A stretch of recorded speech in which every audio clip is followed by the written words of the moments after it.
how the D sound got its letter.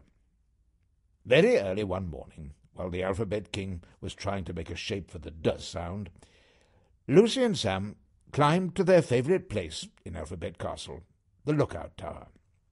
From there they saw a pirate ship anchored in the bay. "Look," said Lucy excitedly, "let's go and see if the pirates are coming ashore." "You're up early," yawned the Alphabet King as they ran past his bedroom. They found the captain of the pirates, Paul Plum, pulling his rowing boat up onto the beach. "Good morning. I've come to ask whether the Alphabet King and his friends would care for a sail in our ship, the Dinosaur, today," he said. For a pirate, he had excellent manners. "Oh, yes, please," said the twins happily.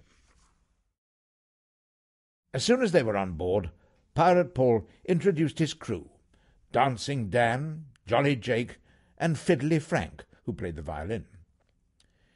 "Why is your ship called the Dinosaur?" asked Lucy. "How many ships have you heard of with that name?" replied Pirate Paul. "None," said Lucy. "You remember it then, won't you?" he replied. "Have you ever chased another ship?" asked Sam. "No," said Pirate Paul, "but one day we might, and being chased by the Dinosaur will be terrifying."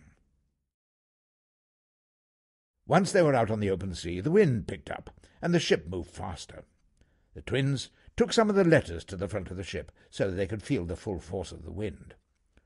"Whoa," said Bee, "I'm being blown all over the place."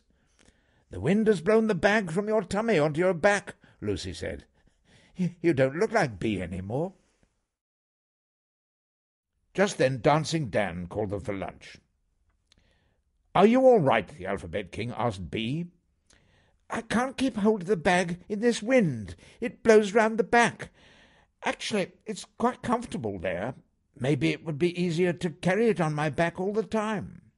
"No way," said Sam. "Children wouldn't recognize you without the bag on your tummy." "That's true," said Lucy.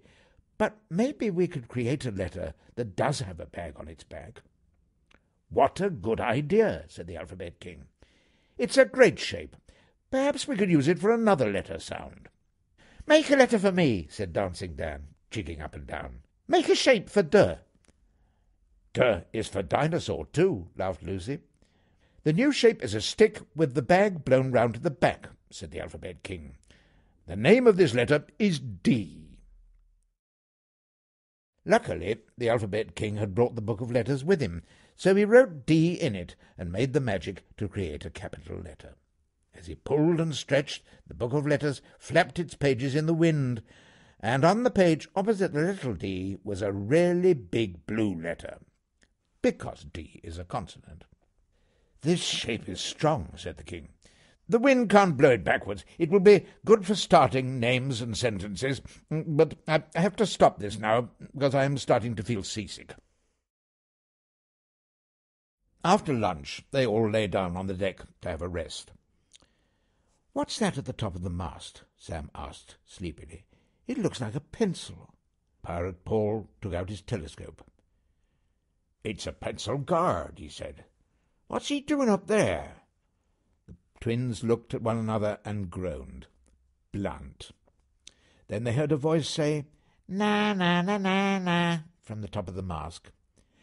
"Really," muttered the king angrily, "he's gone too far this time. Ignore him, and let's work out how to write our new letter." "Shall we write a little D like this, so it can hold hands with the other letters?" suggested Lucy, drawing in the air with her magic finger.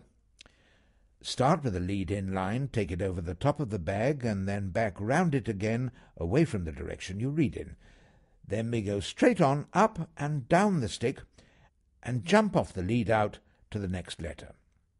It's a stick with its bag on its back." As they arrived back at the castle, the royal painter was there to meet them. "Do you want a picture made, your majesty?" asked the royal painter. "Yes, please," replied the Alphabet King. "This little D letter must sit on the red carpet in the living room, with its stick going into the first floor." So the paintbrush jumped around the canvas, covering it in shapes and colours. When the painting was finished, it was hung in the gallery of letters, ready for the dawn magic that would bring it into life. Later, Blunt, who had hidden up the mask of the dinosaur to escape from his duties, finally slid down to the deck. He was found there fast asleep, so the pirates woke him up and made him help scrub the decks of the dinosaur.